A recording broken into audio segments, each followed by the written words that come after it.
By the time you watch this, it will be my birthday. The thought of celebrating my birthday during quarantine was not pleasant thought until I spent actual time alone.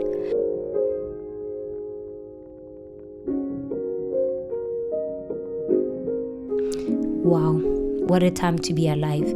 I never thought that it would take a virus such as this to make me come to realization how much I love plants. Growing up, I used to watch my mother watering her plants and the rest of the garden with such wonder. She told me that I must always have a plant in my house because plants keeps your home alive. So during this quarantine, I actually started developing more love and a deep connection with plants. Which, if you think about it, it stems from Mother Nature herself. Do you know what it feels like to eat fresh, homegrown, organic tomatoes out of the garden? It's like taking a step into heaven itself, if only for that moment. I really appreciate the smell of different things.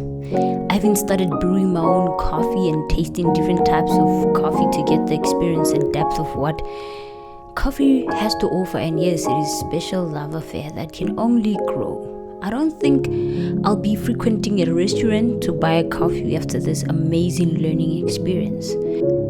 It can get a bit lonely here. I sometimes find myself fading into darkness, going back to my past, but my alone time during quarantine really gave me time to learn how to control my thoughts. I found that meditation is especially helpful. I used to gym and now I think I'll stick to my home workouts. I'm grateful for my healthy feet, my chest, and my hands, as many cannot say the same. Attitude of gratitude always. I'm grateful for my eyes. For my eyes can guide my soul and let me see the world every day.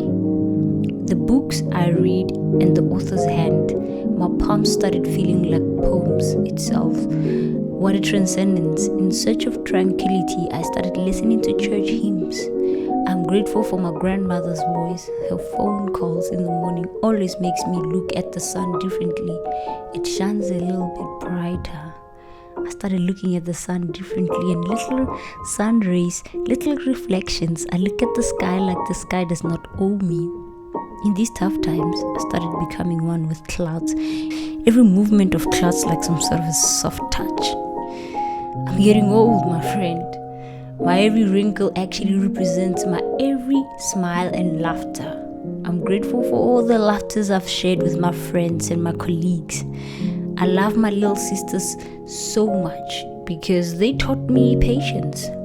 Growing up, I always wondered how they would look when they're older. Now I look at them like my little flowers, my forever love. Through storms and darkness, I've realized how my father was a great man. He gave me music, and whenever I play music, I feel closer to him. I'm grateful for the life he gave me. I'm grateful for my older brother. When my father died, you became my father. I'm grateful for my mistakes I've made because today I'm a better person. I apologize to people I've hurt because my younger self was selfish. Now I'm older and wiser. I love the concept of Wabi-sabi so much because to me it represents the beauty of art and life. Although I'm celebrating this day alone, getting older, I'm looking at my little wrinkles like little cracks and the beautiful art of life within. Happy birthday to me.